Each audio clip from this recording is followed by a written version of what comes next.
I wanted to talk a little bit about sensitivity.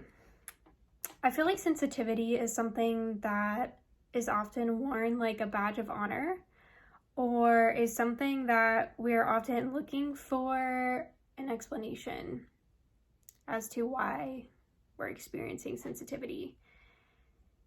And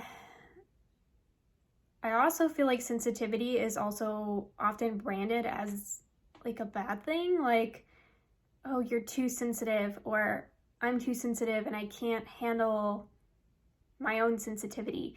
To me, sensitivity is an increased potential for awareness. Now, that doesn't necessarily mean that it automatically makes us aware, but the way I think of sensitivity is that it's almost like we have a heightened amount of receptors that are taking in information. And if we're not aware of that, it can cause all sorts of turmoil in our bodies and in our brains, such as for me, when I'm feeling hypersensitive and I don't know where all of the information is coming from and I don't know how to release it from my body, it can often take the form of my nervous system feeling extremely overstimulated. So I'm not saying that sensitivity isn't or can't be a challenge. I just want to kind of add another perspective to this, that sensitivity is often something that precludes awareness. And I often see that on the human design journey, and also when people are like first coming into human design, like they're oftentimes looking for an explanation as to why they're sensitive.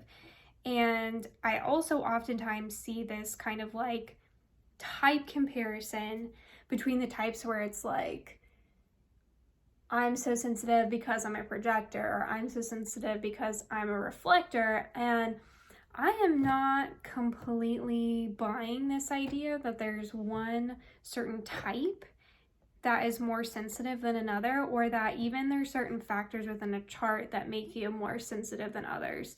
I think there's this really interesting set of like checks and balances when it comes to human design. For example, you know, we often think of like people who have a lot of open centers are going to be really receptive to information, and they're going to take in a lot of energy through those open centers. But people who have more defined centers, like 7, 8, or 9 defined centers, they tend to have more splits in their definition. Now, not always, because I know people who have like 7 defined centers who are single definition, but generally speaking, I would say people who have more centers defined have more splits, and then they're going to be extremely sensitive in the gates that bridge their splits. They're going to feel those really intensely. And who's to say that if you have less, or who's to say that if you have more definition that you don't feel more information through the centers that you have undefined? You know, there's just a lot of things that we don't know because we can't experience somebody else's design. But, you know, what I think is interesting is that I recently heard Ra talk about, he was talking about sleep, and he was really emphasizing the importance of generators sleeping alone, because generators have in a sense, like the most sensitive aura, like it takes in the most information. And I thought this was really interesting because it's not often talked about that generators can be really sensitive. And so I wanted to, from there, just kind of talk about the 4 different aura types. If you're a manifesting generator, you have a generator aura type because you are a subset of a generator. So I'll be talking about generators and manifesting generators together. But I wanted to touch on the 4 different aura types and how the mechanics work so that you can see that there's a level of sensitivity to each aura type. So we'll start with generators because I was already talking about them. So generators have this big open and enveloping aura around them. And in a sense, they are going to be the most sensitive to taking in a large amount of information that's within their environment. And this is completely by design because they're designed to respond. So therefore they need a lot of information about all of the different options that are within their environment. So what's interesting is what I observe in Nick, my partner, is that when we're out in a public area, he is incredibly sensitive to all of the information that's in our environment. He's a quad right as well, so he is completely, receptive to information. So he's taking on like such a large volume within the environment. Now, me as a projector, I have a very focused aura. I have a focus and penetrating aura, which means that I'm going to be mostly conditioned by the one person who I'm really focused in on at that moment. So projectors are especially sensitive to being conditioned within a one-on-one relationship. And when we look at projectors, oftentimes a lot of our wounds will stem back to like that one thing that our mom said to us, or that one thing that bully said to us, or that one thing that teacher, like it's usually something that's within a one-on-one relationship. So we take in an incredible depth of information about one person. So you can see already it's like generators take in and have a huge sensitivity to everything that's in their immediate environment, everything that their aura touches, versus projectors take in an incredible amount of information about the one person that they're focused in on. And I've used this example before, but I'll use it again because it's just so, this is something that you can test for yourself. It's very, very palpable and tangible. Like you can see this happening in real time where, like I said, Nick will take in a bunch of information about the environment, and then me, if I'm having a conversation with him in a public place, I am not going to be as observant as what's going on around me as he is. Like I'm only focused on him, and I'm also 3 parts left, so that kind of factors into that as well. But I will oftentimes be oblivious to anything else that's going on. However, if I turn my focus away for just a second, it'll immediately cause a pause in our conversation because Nick will feel that my attention is somewhere else. And then if I happen to look directly at somebody else, they will feel my aura penetrating into them, and they'll immediately turn around and look at me. It's like, seriously, like wizardry. So you can see projectors and generators have this really interesting exchange where we're both being conditioned by what's in our immediate environment, but me being a projector being conditioned really heavily one person at a time, and generators being conditioned by everything that's around them.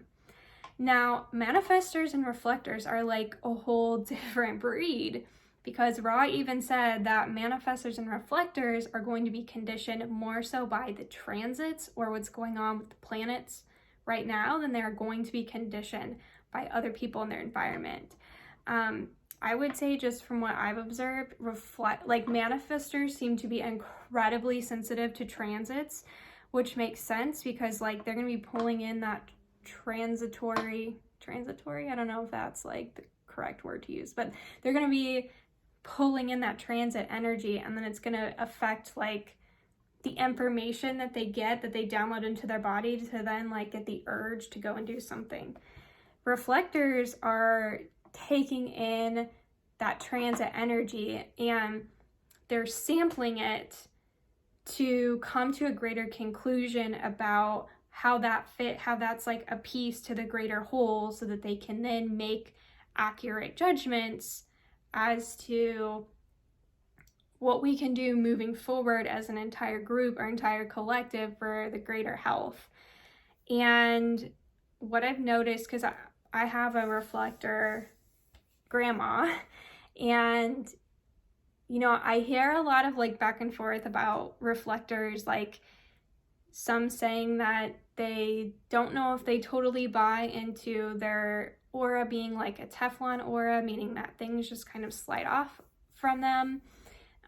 But reflectors are known to have what's called a sampling aura, which in theory means that they go into an environment or they take in the transit energy and they kind of experience it for a little bit, and then they get to let it go. And my grandma, I feel like somehow she intuitively figured out how to live her design because she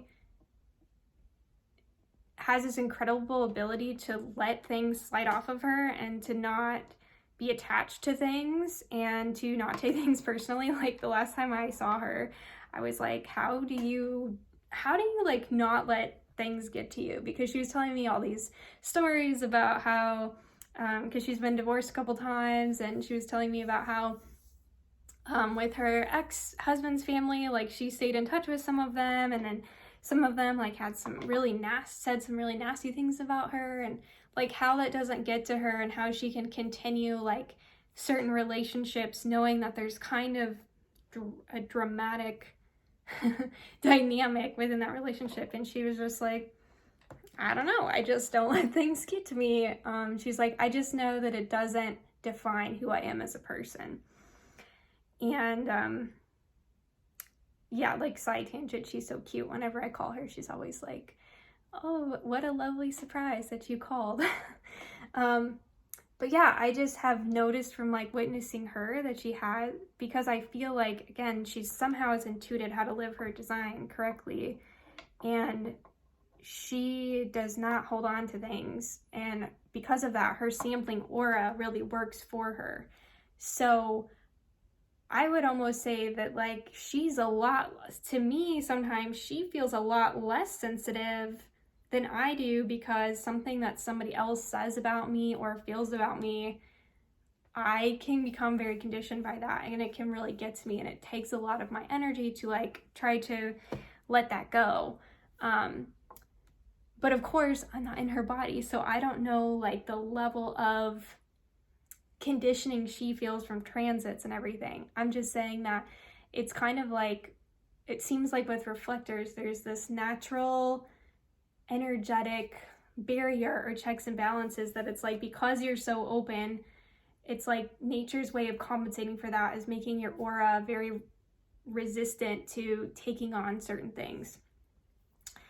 So yeah, that's just my 2 cents about sensitivity. I feel like if we just could, in general, let go of this narrative that certain types are more sensitive than others, or that we ourselves are so sensitive, and if we could find ways to even like see our sensitivities as strengths and ask ourselves like how we could use these sensitivities to transform into awareness, I just feel like there would be a lot less barriers to us being our authentic selves, to us living correctly, because we wouldn't be like living in this victim mentality that we can't do certain things because we're too sensitive.